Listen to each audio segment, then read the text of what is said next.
시청자 여러분 안녕하십니까? 암살 위기에서 살아난 트럼프 전 대통령이 조금 전 공화당 전당대회에서 이 대통령 후보로 공식 지명됐습니다.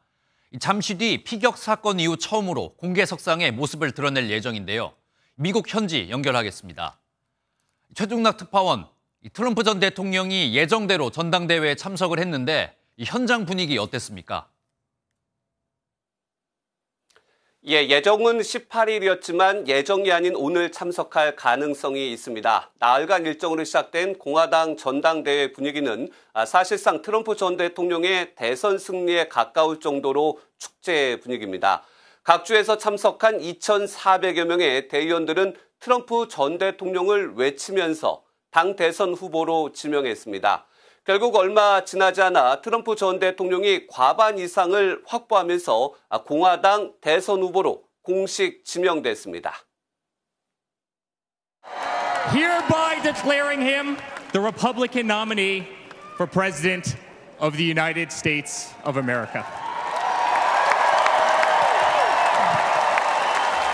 Of this convention, Florida, 125 votes, President Trump. 네, 특히 잠시 후에는 트럼프 전 대통령이 전당대회 행사에 참석할 것으로 보입니다. 애초에는 마지막 날인 오늘 18일 수락 연설 예정이었는데 첫날부터 등장해 연설할지도 관심입니다. 참석한다면 트럼프 전 대통령이 피격 사건 이후 공개석상에 처음으로 모습을 드러내는 것이어서 전당대회장의 열기는 그야말로 최고조에 달할 전망입니다. 네, 그리고 트럼프 전 대통령이 자신의 부통령 후보로 벤스 상원 의원을 지명했는데 이 벤스 의원은 어떤 인물입니까? 네, 트럼프 전 대통령이 올해 대선에서 런닝메이트인 부통령 후보로 강경 보수파인 제이디 벤스 연방 상원의원을 낙점했습니다. 올해 39세로 초선인 벤스 의원은 오하이오주 출신으로 예일대 로스쿨 과정을 마쳤으며 고등학교 졸업 후에는 해병대 입대해 이라크 파병을 다녀오기도 했습니다.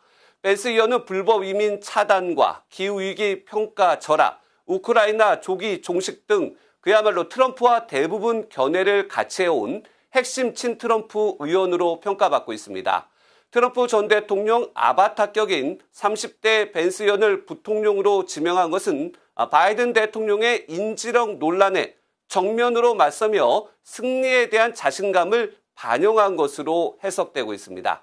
한편 플로리다주 남부 법원이 트럼프 전 대통령의 임기 중 기밀 문서를 불법으로 보관한 혐의에 대해서 오늘 소송을 기각했습니다. 하필이면 트럼프 전 대통령 피격 이후 공화당 전당대회 첫날에 사법 리스크마저 트럼프를 비껴갔는데 미국 언론은 판결에 의문을 제기하기도 했습니다. 지금까지 워싱턴에서 전해드렸습니다.